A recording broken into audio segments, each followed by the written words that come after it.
In this section of the course, you are going to look at Byzantine fault tolerance, proof of work, proof of stake, and a lot of consensus mechanisms.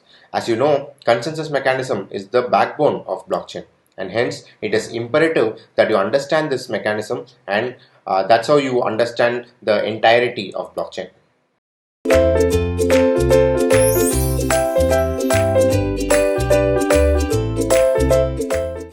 Three general problem means what? There is a commander 1, okay, and commander 2 and commander 3. Okay. Now these three people have to be in consensus to attack the fort and things like that, right?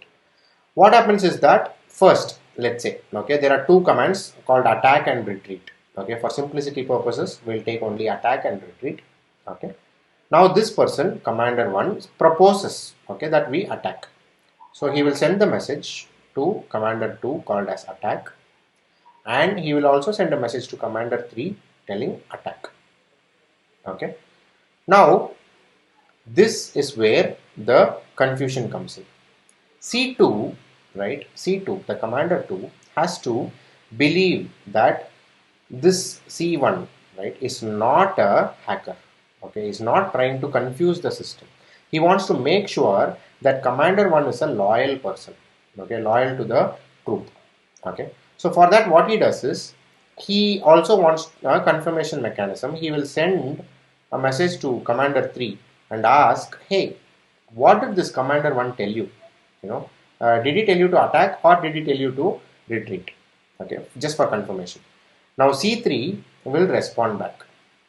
Okay, if everything works fine, C1 is a valid or loyal node, C2 is a loyal commander, C3 is a loyal commander also. Then C3 will say attack, and everyone chooses okay, attack, right? Yeah, that doesn't happen always, right? Byzantine fault tolerance says even if there is a hacker in the system should work properly. Okay, what if this person is a devil? Okay, that look like a cat, but yeah, imagine this person is a devil. Okay, now will he say the actual command to this person C2? No, he might say retreat, right? At this point in time, C2 gets confused. Oh my god, commander 1 gave me an option of attack, okay, and commander 3 says he told retreat. Now is commander 3 lying or is commander 1 lying, right? The second scenario is where he sends A here, attack here, and retreat to this person, right? So in this scenario, C2 will not be able to confirm who is the hacker or come to a conclusion whether to attack or retreat, because he is getting ambiguous messages from the system, right? One says attack and one says retreat. In this case, the entire system fails, which means in a case where there are three nodes and one node is a faulty node, faulty means F, or let's say a malicious node, okay, the system fails. You cannot come to a consensus in a three general problem situation, right? So this is what you need to understand. There are three commanders. Every commander has to make sure that the message that they got is what is genuine, right? So they will send a confirmation, and if they get a conflicting message, you cannot reach consensus in this scenario, right? That's when we are going to the next problem called as the four generals problem. Okay. Also remember that in a two general problem situation, you can never reach consensus. Okay, if there are only two generals, before 3 comes 2, right? We should have started with 2, but 2 is kind of pretty simple. So if someone says something, you don't believe them, right? What if there was a hack that happened in the in middle during the message was passed from the other person to you and things like that, right? So 2 general never can come to a consensus. Same goes for 3 general as we saw just now, right? Now let's say there are 4 generals, okay, or let me do it in another way. C1, okay, in the same way C2, C3 and C4. There are 4 generals, right? In this scenario, commander 1 gives messages. Commander 1, let's say, is a loyal person. He is sending attack. He is proposing attack to everyone. Okay. Now, similar scenario, C2 wants a confirmation, right? Confirmation saying this attack is what C1 proposed to everyone, right? Now he'll first ask C3, hey, what did he tell you, right? C3, let's say, is a loyal commander again. So he will just pass on the message whatever he got from commander 1 because he's a loyal soldier, right? So he got attack, he will also tell C2 attack. Okay, done. Now C4 is the devil here, right? C4 is the devil. What will happen is C2 will send a confirmation to C4 also because he wants to make sure that the entire network is behaving the right way. So he will ask a question to C4. What did commander 1 tell you, right? Now C4 will respond back. Okay. Because C4 is a malicious node or a faulty node, since he got A or attack, he will not respond the same thing. He will try to confuse the system by saying retreat. No, commander 1 told me retreat only, right? That way. But the scenario here is that, okay, C2 has got 1 attack, 2 attack and 1 retreat. Okay. So it is 2 attacks and 1 retreat message, right? In this scenario, he will go by majority wins and choose attack. Okay. So C2's decision is done. C2 chose attack, right? Or C2 chose attack. I'll just write it here, right? C1 of course is a loyal commander, so he will also choose attack. Okay, attack. And C3 does the same thing what C2 did, right? He will also send a message to C2 asking what did the commander 1 say. He will also tell attack, right? This message happens. C3 also will get a confirmation from C4, but here he might receive attack because C4 wants to confuse the system, right? He will not tell the same things, or even if he says attack, retreat, anything, right? C3 has 1 attack and 2 attack. So C3 also will choose attack.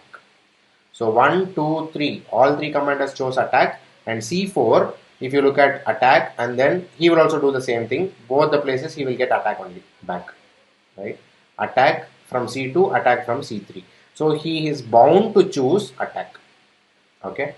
Now you can see that even though C4 was the devil, right?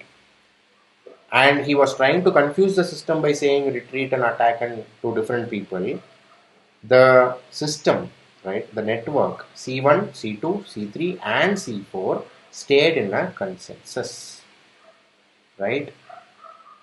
This solves the problem of the network being in consensus even though there is a faulty node, right? That is how you derive a particular problem and find the solution for that. Okay, I am telling you that we have found a solution. When there are 4 generals, it is possible to achieve consensus, right? Even though there is a faulty node. Okay, what is the formula, right? The formula that we have found out, the solution is 3f plus 1. Okay, 3f plus 1 means what? F is the number of faulty nodes in the system. If there is one node which is faulty, for the system to stay in consensus, you need okay, 3 into 1 plus 1, that is 4 nodes. If there is one faulty node, you need 4 nodes to stay in consensus. Okay, and extending this same mechanism, you will find if there are 2 faulty nodes in the system, okay, so you need 7 nodes in the system to stay in consensus.